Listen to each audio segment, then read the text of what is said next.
बेटा, पितरों का तर्पण करने से आदमी बहुत तरक्की करता है। याद रखना, संगीत पितरों को अर्पित तर्पण की एक एक बूंद आशीर्वाद बनकर लौटती है। जानना चाहते हो कैसे? तो इस वीडियो को पूरा देख लो। पितरों की कृपा बरसेगी। पितृपक्ष कोई साधारण परंपरा नहीं, बल्कि वह अदृश्य सेतु है जो हमें हमारे पितरों से जोड़ता है। इस समय किया गया तर्पण न केवल आत्मा को शांति देता है, बल्कि पूरे वंश को सुख समृद्धि से भर देता है। नमस्कार, आपका स्वागत है। आज हम पितृपक्ष की महान कथा सुनाने जा रहे हैं। कहा जाता है कि इस कथा को सुनने से समस्त प्रकार के पितृदोष समाप्त होते हैं। इस कथा का ध्यान पूर्वक श्रवण करने मात्र से ही मनुष्य के कोटि कोटि पाप नष्ट होते हैं और उसे अपार धन संपत्ति और सुख समृद्धि प्राप्त होती है। पितरों की कृपा से उसके सभी दुख दोष समाप्त होते हैं और सुखी जीवन प्राप्त होता है। मित्रों, कलयुग का यही सबसे बड़ा विरोधाभास है, जहां एक ओर इंसान पढ़ लिखकर तरक्की कर रहा है, विज्ञान और तकनीक की ऊंचाइयों को छू रहा है, वहीं दूसरी ओर वह धीरे धीरे अपने धार्मिक और पितृकर्मों से दूर होता जा रहा है। लोग यह सोचकर श्राद्ध, तर्पण और संस्कारों की उपेक्षा करने लगे हैं कि यह सब पुरानी बातें हैं, लेकिन उन्हें यह एहसास ही नहीं होता कि इन कर्मों को ना करने का परिणाम वे जाने अजाने भुगतते रहते हैं। घर में अशांति, अचानक आई परेशानियां, धन रुकावटें, संतान सुख की कमी, मन का अस्थिर होना, यह सब कई बार सिर्फ संयोग नहीं होते, बल्कि उन अतृप्त आत्माओं की पुकार होती है जो अपने वंशजों से श्राद्ध और तर्पण की प्रतीक्षा कर रही होती हैं। क्यों जरूरी है इस पितृपक्ष में पितरों को संतुष्ट करना? क्या क्या है इस पितृपक्ष का नियम? और क्यों जरूरी है? हमारे जीवन में हमारे पितर वे कैसे हमारे जीवन को प्रभावित करते हैं, जानेंगे आज की महान कथा के माध्यम से। तो बने रहिए अंत तक, क्योंकि यह कोई साधारण कथा नहीं, बल्कि वो दिव्य कथा है जो हमारे गरुड़ पुराण में वर्णित है।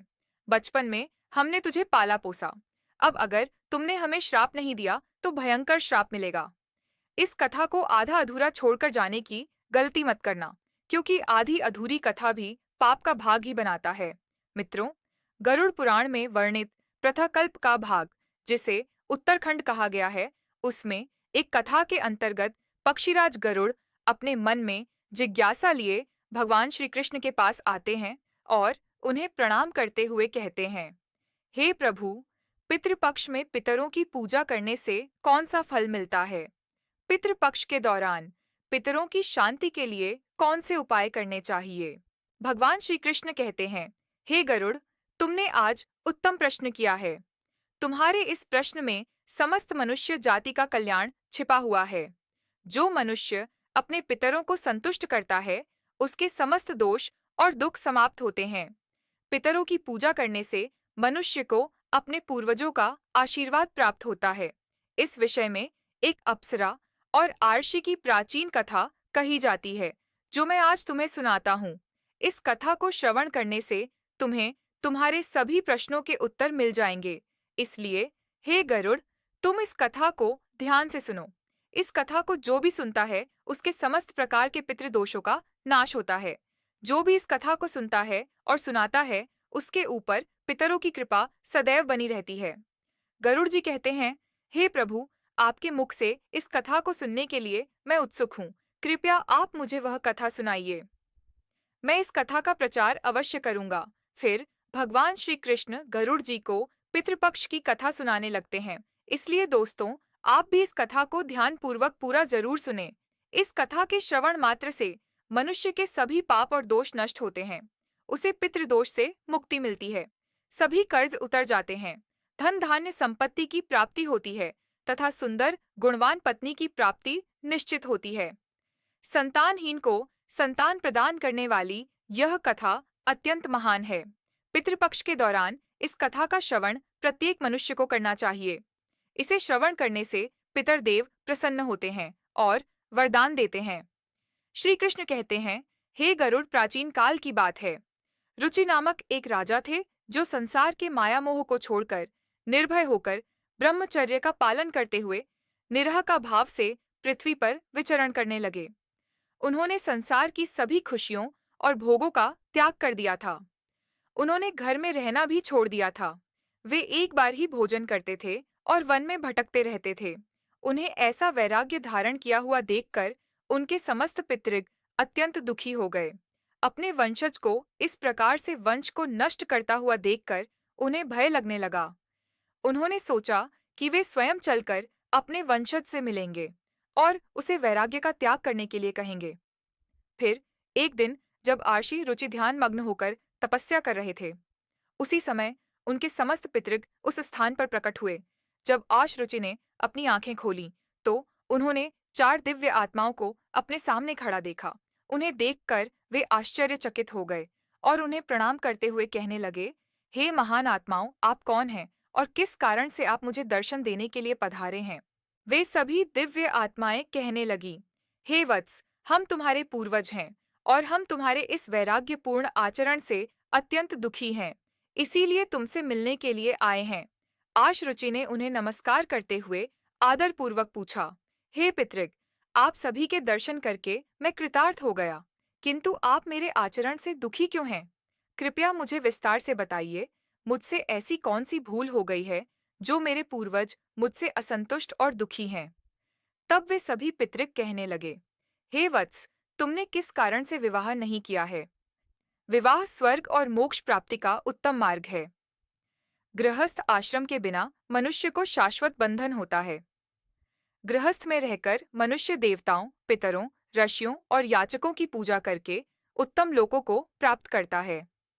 वह देवताओं को स्वाहा और पितरों को स्वधा शब्द के उच्चारण से तथा द्वार पर आए अतिथियों और याचकों को दान देकर संतुष्ट करता है। विवाह न करके, संतान को उत्पन्न न करके तुम देव ऋण तथा पितृजनों के ऋण से मुक्ति नहीं पा सकोगे। संसार में रहने वाले मनुष्य, आर्षि तथा अन्य प्राणियों के लिए भी तुम प्रतिदिन ऋणी ही हो रहे हो। संतान की उत्पत्ति के बिना तुम स्वर्ग को कैसे प्राप्त कर सकोगे? देव पूजा, पितृतर्पण तथा संन्यास ग्रहण किए बगैर तुम्हें स्वर्ग की प्राप्ति नहीं होगी। सभी पित कहते हैं, हे पुत्र, यदि तुमने विवाह नहीं किया तो यह अन्याय केवल तुम्हें कष्ट ही देगा। मरने के बाद तुम्हें नरक की प्राप्ति होगी और अगले जन्म में भी कष्ट भोगोगे। फिर आरष्य ने अपने पितरों से कहा, हे पितरों, जीवन में विवाह करना अत्यंत दुखदायक है। इससे पाप का संग्रह होता है और अंतकाल में यह अधोगति प्रदान करता है। इसी विचार से मैंने स्त्री के साथ विवाह नहीं किया है। स्त्री संग परिग्रह करने से मुक्ति नहीं मिलती। जो व्यक्ति अविवाहित रहकर प्रतिदिन विद्या ग्रहण करता है और ज्ञान के अमृत से अपनी आत्मा को निर्मल करता है, वह मेरे लिए श्रेष्ठ है। विद्वानों ने अनेक प्रकार के सांसारिक कर्मों का वर्णन किया है। इसीलिए मनुष्य को अपने इंद्रियों पर संयम रखकर तत्व ज्ञान के जल से आत्मा को शुद्ध करना चाहिए। फिर पितरों ने कहा, हे वत्स, इंद्रियों को वश में रखकर ज्ञान के द्वारा आत्मा को निर्मल करना चाहिए। तुम्हारा यह कथन उचित ही है, किंतु यह कल्याण का मार्ग नहीं है जिस पर तुम चल रहे हो। यज्ञ, तप और दान के द्वारा अपने अमंगल को दूर करते हुए फल प्राप्ति की काम से रहित जो शुभ और अशुभ कर्म है, वे बंधन के कारण नहीं होते। जो पूर्व का कर्म है वह भोग से नष्ट होता है। पूर्व जन्म का जो पुण्य कर्म है वह सुखदक को भोगने से निरंतर नष्ट होता रहता है। फिर आर्षि श्री रुचि ने कहा, हे पितामह, वेदों में कर्म मार्ग के प्रतिपादन द्वारा अविद्या और माया की पुष्टि की गई है। इसीलिए आप मुझे विवाह करने के लिए क्यों प्रेरित कर रहे हैं? विवाह करके मेरा अनिष्ट ही हो जाएगा। पितरों ने कहा, हे वत्स, कर्म द्वारा जो कुछ भी किया जाता है वह अविद्या है। यह सत्य है, किंतु विद्या प्राप्त करना भी एक प्रकार का कर्म है। शास्त्रों में जो विहित कर्म है, सज्जन पुरुष उनका उल्लंघन नहीं करते, उन्हें उसी से मोक्ष की प्राप्ति होती है। शास्त्रों में पुरुष को विवाह करने की आज्ञा दी गई है और विवाह न करने पर पुरुष को मुक्ति नहीं मिलती है। संतान के बिना उसे मोक्ष नहीं मिलता है। संतान के द्वारा किए गए श्राद्ध कर्म से ही उसे मोक्ष मिलता है। इसलिए हे पुत्र, तुम विधिपूर्वक विवाह करो। विवाह न करने से तुम्हारे सभी कर्म भी नष्ट हो जाएंगे और तुम विफलताओं को ही प्राप्त करोगे। यदि हमारा वंश नष्ट हो जाएगा तो हमारी आत्माएं अतृप्त ही रहेंगी। विवाह करके संतान उत्पन्न करके ही तुम अपने पितरों को संतुष्ट कर सकते हो। श्री कृष्ण कहते हैं, हे गरुड़, इस प्रकार से अपने पितरों के वचन सुनकर आर्षि रुचि को बड़ी ग्लानि हुई। उन्होंने विवाह करने का निश्चय किया। फिर आर्षि रुचि ने अपने पितरों से कहा, हे पितगण, अब तो मैं बूढ़ा हो गया हूँ। कौन मुझे अपनी कन्या प्रदान करेगा? वैसे भी मुझ जैसे वृद्ध व्यक्ति के लिए विवाह करना अत्यंत कष्ट साध्य है। फिर पितरों ने कहा, हे वत्स, यदि तुम हमारे वचनों का पालन नहीं करोगे तो निश्चित ही हम सभी पितरों का पतन हो जाएगा और तुम्हारी अधोगति हो जाएगी। इतना कहकर सभी पितृक अदृश्य हो गए। श्री कृष्ण कहते हैं, हे गरुड़, पितरों के द्वारा ऐसे वाक्य सुनकर आर्ष रुचि मन ही मन अत्यधिक व्याकुल हो उठे।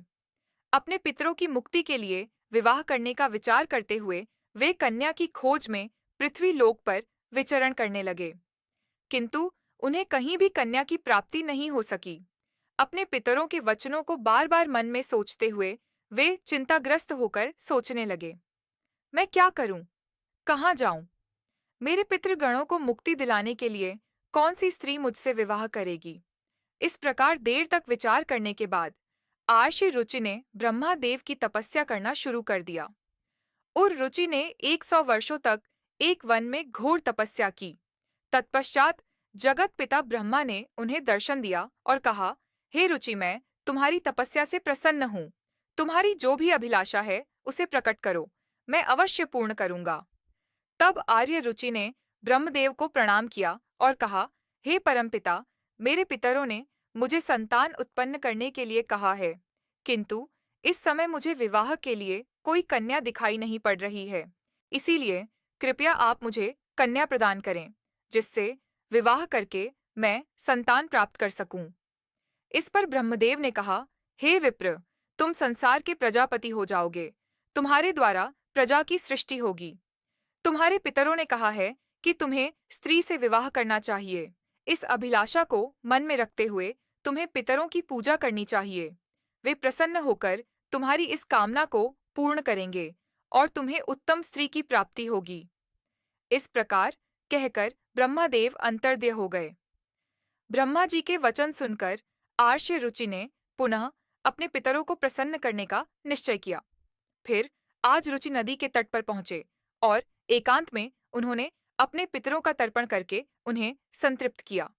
तत्पश्चात एकाग्रचित्त होकर वे भक्तिपूर्वक अपने पितरों की स्तुति करने लगे। श्री कृष्ण कहते हैं, हे गरुड़, आर्षि रुचि ने अपने पितरों के लिए जो स्तुति की उसे प्रत्येक मनुष्य को ध्यान से सुनना चाहिए। यह स्तुति सब दुख और दोषों को नष्ट करने वाली है। जो केवल एक बार इस स्तुति को सुनता है उसके अनेक पाप नष्ट होते हैं और उसे पितरों का आशीर्वाद प्राप्त होता है। इसलिए तुम इस स्तुति को ध्यान से सुनो, तभी यह कथा सुनने का फल तुम्हें प्राप्त होगा। महात्मा रुचि इस प्रकार स्तुति करने लगे, जो यदि देवता के रूप में विद्यमान रहते हैं और जो श्राद्ध के अवसर पर देवताओं से स्वधा द्वारा तृप्त किए जाते हैं, उन सभी पितृगणों को मैं नमस्कार करता हूँ। स्वर्ग में अवस्थित महर्षिगण भक्ति मुक्ति की कामना से मानसिक श्राद्ध द्वारा जिन्हें भक्ति पूर्वक तृप्त करते हैं, उन सभी पितरों को मैं प्रणाम करता हूँ। अग्निवाद, आज्ञा और सोमपति गण हैं। वे सभी इस श्राद्ध में मेरे द्वारा संतृप्त होकर तृप्ति को प्राप्त करें। अग्निवाद पितृ मेरी पूर्व दिशा की रक्षा करें। वर्ष नामक पितृगण सर्वदा मेरी दक्षिण दिशा की रक्षा करें।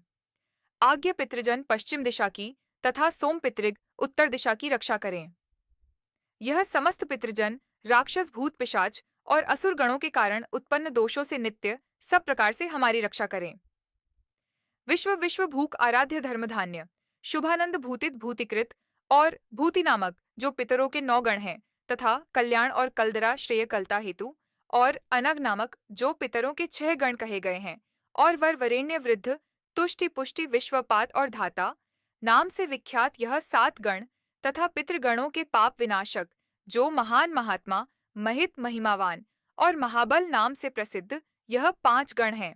उन गणों के ही साथ सुखद धम्म धर्मधुरई अत्यंत प्रसन्न हो गए और उसी समय एक दिव्य तेज उत्पन्न हुआ जो आकाश मंडल में चारों ओर व्याप्त हुआ।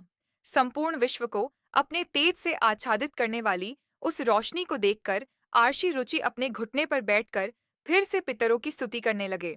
रुचि की स्तुति सुनकर पितृग अत्यंत प्रसन्न हुए और वे उनके सामने प्रकट हुए। रुचि ने पुष्पगंध और अमूल्य पदार्थों का उन्हें निवेदन किया था। वे सभी पितर उन्हीं को धारण करके उनके सामने प्रकट हुए।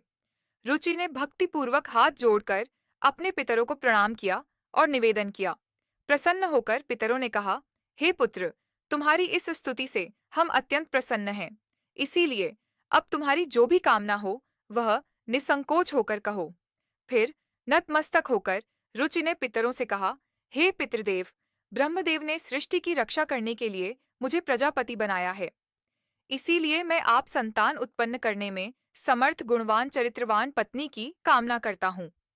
फिर पितरों ने कहा, हे वत्स, इसी स्थान पर अभी इसी क्षण तुम्हें उत्तम मनोरमा पत्नी की प्राप्ति होगी और उसी से तुम्हें पुत्र होगा। हे रुचि, वह पुत्र बुद्धिमान और बलशाली होकर रोज नाम से तीनों लोकों में ख्याति प्राप्त करेगा।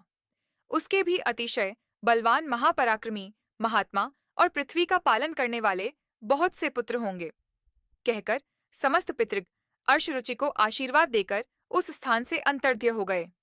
पितरों के अंतर्ध्य होते ही पितरों की कृपा से उसी समय उस नदी के मध्य से ही रुचि के समीप ब्रह्मलोचा नामक मन को प्रिय लगने वाली सुंदर श्रेष्ठ एक अप्सरा प्रकट हुई। उस श्रेष्ठ अप्सरा ने मधुर वाणी में महात्मा रुचि से कहा, हे तपस्वी, श्रेष्ठ वरुण के पुत्र महर्षि पुष्कर द्वारा मेरी एक अतिशय सुंदर कन्या उत्पन्न हुई है। मैं उस सुंदर रूप वाली मानिनी नामक कन्या को भार्या के रूप में आपको प्रदान करती हूँ। आप इससे विवाह करें।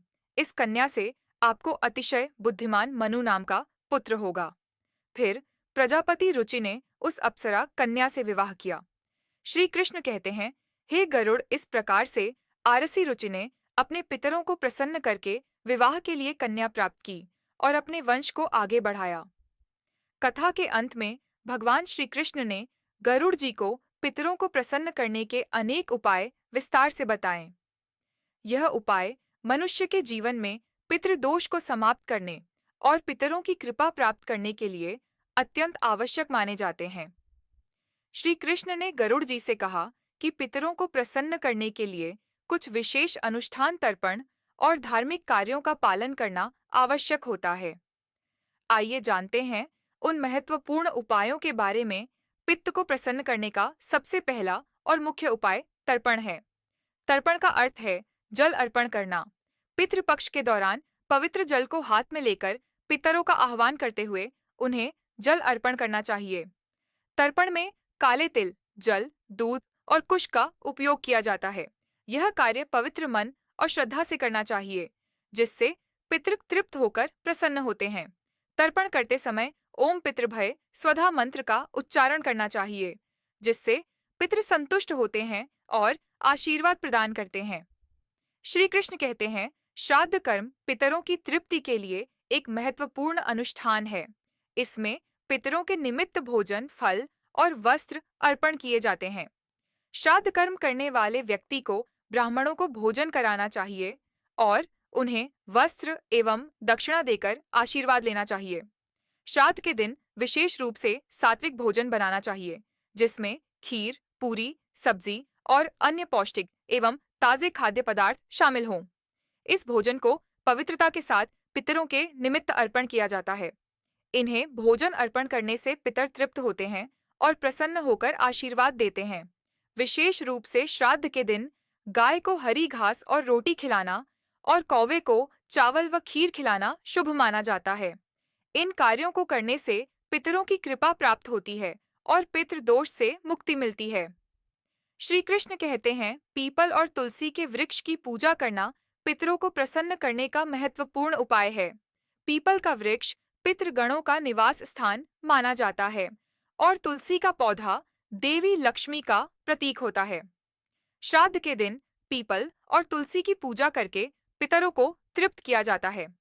पीपल के वृक्ष के नीचे दीप जलाने से पितृगण प्रसन्न होते हैं और परिवार को सुख समृद्धि का आशीर्वाद देते हैं। भगवान श्री कृष्ण ने गरुड़ जी को बताया कि जो व्यक्ति पितृदोष से पीड़ित होता है उसे गया जी या अन्य पवित्र तीर्थ स्थलों पर जाकर पिंडदान करना चाहिए। गया जी में पिंडदान करने से पितृ संतुष्ट होकर मोक्ष प्राप्त करते हैं और वंशजों को आशीर्वाद देते हैं। पिंडदान के समय काले तिल, कुश और चावल का उपयोग करके पितरों को अर्पण करना चाहिए। यह प्रक्रिया पितरों को तृप्त करती है और उनकी आत्मा को शांति प्रदान करती है। श्री कृष्ण कहते हैं, पितरों को प्रसन्न करने के लिए व्यक्ति को श्राद्ध पक्ष के दौरान व्रत रखना चाहिए। इस समय सात्विक आहार ग्रहण करना चाहिए और ब्रह्मचर्य का पालन करना चाहिए।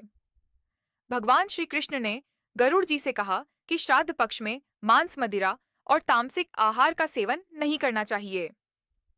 व्रत के दौरान भगवान विष्णु, शिव और देवी लक्ष्मी की आराधना करनी चाहिए। इससे पितरों की आत्मा को शांति मिलती है और वे प्रसन्न होकर श्री कृष्ण आशीर्वाद प्रदान करते हैं। पितरों को संतुष्ट करने के लिए गरीबों, ब्राह्मणों और साधुओं को अन्नदान और वस्त्रदान करना चाहिए। यह कार्य विशेष रूप से श्राद्ध पक्ष के दौरान करने से पितरों की आत्मा को तृप्ति प्राप्त होती है। अन्नदान और वस्त्रदान से मनुष्य को पुण्य की प्राप्ति होती है और पितृ दोष से मुक्ति मिलती है। इस कार्य से पितृ प्रसन्न होकर घर परिवार की सुख समृद्धि का आशीर्वाद देते हैं। भगवान श्री कृष्ण ने बताया कि पवित्र नदियों, विशेषकर गंगा में स्नान करके पितरों के निमित्त जल अर्पण करना अत्यंत शुभ माना गया है। गंगा जल पितरों की तृप्ति के लिए सर्वोत्तम होता है, जिससे पितृदोष समाप्त होते हैं। गंगा में स्नान करने से व्यक्ति के पाप धुल जाते हैं और पितरों की आत्मा को शांति मिलती है। इस कार्य से पितृ प्रसन्न होकर आशीर्वाद प्रदान करते हैं। श्री कृष्ण कहते हैं, पितरों को प्रसन्न करने के लिए सत्संग में शामिल होना और पवित्र ग्रंथों जैसे भगवत गीता का पाठ करना अत्यंत लाभ माना जाता है। पितरों की शांति के लिए गीता के 11वें अध्याय का पाठ विशेष रूप से लाभकारी होता है। भगवत गीता के पाठ से पितरों की आत्मा को शांति मिलती है और उनके वंशजों पर उनकी कृपा बनी रहती है। भगवान श्री कृष्ण ने गरुड़ जी को यह भी बताया कि जो व्यक्ति इन उपायों को श्रद्धा और विश्वास के साथ करता है, उसे जीवन में सभी प्रकार के सुख और समृद्धि प्राप्त होते हैं। पितरों की कृपा से उसके समस्त दोष समाप्त होते हैं और परिवार में शांति बनी रहती है। इन उपायों को नियमित रूप से करने से पितृदोष से मुक्ति मिलती है और पितृ प्रसन्न होकर वंशजों को आशीर्वाद देते हैं। श्री कृष्ण ने गरुड़ जी से कहा, हे गरुड़, जो भी व्यक्ति इन उपायों का पालन करता है, उसे पितृदोष का कभी सामना नहीं करना पड़ता और उसके पितृ सदैव प्रसन्न रहते हैं। इस प्रकार भगवान श्री कृष्ण ने पितरों को प्रसन्न करने के विभिन्न उपाय विस्तार से बताएं, जिन्हें हर व्यक्ति को पितृपक्ष में करना चाहिए। तो दोस्तों, इस प्रकार से गरुड़ पुराण में पितृपक्ष की कथा का वर्णन किया गया है। उम्मीद है आपको यह कथा पसंद आई होगी। तो कमेंट में जरूर बताएं और जाते जाते कमेंट में जय पितृदेव जरूर लिखें। यह वीडियो अच्छा लगा तो लाइक करें और